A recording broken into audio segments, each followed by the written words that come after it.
نظر آ رہی ہے، فرمایا یہ ہے وہ مقام شہادت کہ جو ہر ایک کو حاصل نہیں ہوتا۔ جیسے لکھا ہے ایک غزوے سے سرکار دو عالم صلی اللہ علیہ وسلم واپس آ رہے تھے، تو ایک یہودی نے کہا کہ الجھ گیا، آپ سے بات کر رہا ہے، اب اکیلے بات کرتے، ایک صحابی نے کان لگا کہ بات کیا ہو رہی ہے، تو بات یہ ہو رہی، یہودی نے کہا جی میرا قرضہ واپس کریں، تو رسول اللہ صلی اللہ علیہ وسلم فرمایا کہ میں نے تمہارا قرضہ واپس کر دیا، میں تمہارا قرضہ دے دیا، کہا نہیں جی نہیں، گواہ دکھائیے، کب دیا آپ نے؟ اب الجھ گیا۔ اب اس صحابی نے جب یہ بات سنی فوراً آیا کہ یا رسول اللہ میں گواہی دیتا ہوں کہ آپ نے اس ظالم کا قرضہ واپس کر دیا ہے۔ تو وہ جھٹ سے بولا میاں تم کہاں سے گواہی دے رہے ہو؟ اس وقت تو کوئی گواہ تھا ہی نہیں، تم کہاں سے گواہی دے رہے ہو؟ تو نبی نے فرمایا کہ ہاں میاں تم گواہ تو ہوتا ہے کہ جو آنکھ دیکھ رہا ہے، چشم دی، تم کہاں سے گواہی دے رہے ہو؟ تم تو تھے نہیں، تم کیسے کہہ رہے ہو کہ میں نے دے دیا قرضہ؟ اب سنو صحابی کیا کہتا ہے، کہا کہ اللہ کے رسول، رب کعبہ کی قسم، اگر میں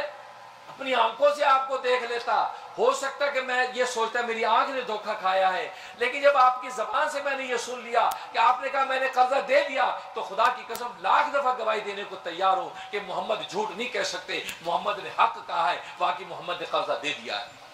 میں ایک دفعہ نہیں 1000 دفعہ گواہی دینے کو تیار۔ یہ ہے وہ ایمان، یہ وہ ایمان کہ نبی نے کہا کہ میں نے دے دیا، صحابی گواہی دینے کو تیار ہے کہ آنکھیں دھوکہ کھا سکتی ہیں لیکن محمد کی زبان سے جھوٹ خارج نہیں ہو سکتا، محمد کی زبان سے نکلے گا تو حق ہی نکلے گا۔ بس یہ بات سنی رسول اللہ صلی اللہ علیہ وسلم خوشی سے تمتما گیا، فرمایا کہ لوگوں سنو، گواہ کا اصول یہ کہ 2 گواہ ہونے چاہیے اور یہ ایک ہے، اس نے آج ایسی گواہی دی ہے کہ محمد نے اس ایک کو 2 گواہوں کے برابر قرار دے دیا۔ اب اگر کسی مقدمے میں یہ اکیلا گواہی دے تو تم اس کو 2 گواہ سمجھنا، اس نے آج ایسی گواہی دی ہے خدا کی قسم کہ اس کو ہم نے 2 کے برابر قرار دیا۔ اور وہ کب کام آئی؟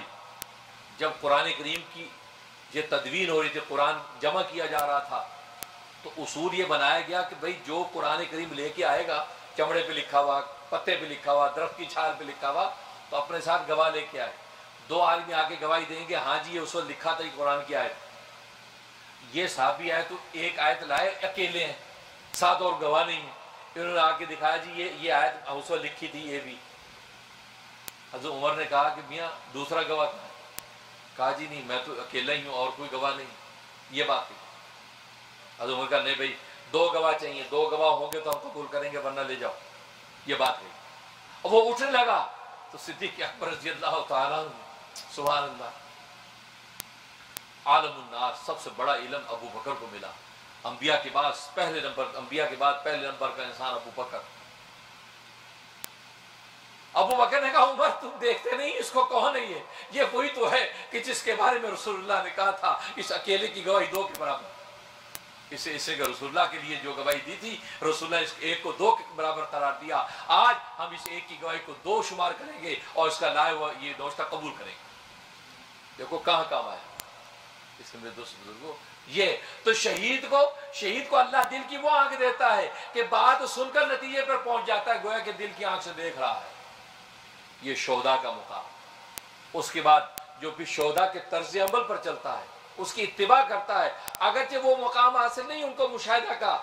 لیکن وہ اس کی طرز عمل اتباع پہ چلتا ہے، اس اتباع کی وجہ سے اللہ تبارک و تعالیٰ اس صالحین کو، اس کو ولایت و معرفت کا مقام عطا کر دیتے ہیں، تو وہ صالحین کے درجے میں پہنچتا ہے۔ گویا کہ نبیین، صدیقین، شہداء اور صالحین یہ 4 طرح کے وہ طبقے ہیں کہ جو منعم علیہم ہیں، کہ جن پر اللہ تبارک و تعالیٰ کے انعام ہوا ہے۔ فرمایا ان میں سے جس کا بھی زمانہ تمہیں مل جائے اس کے دامن کے ساتھ تم وابستہ ہو جاؤ گے تو آسانی کے ساتھ منزل پر پہنچ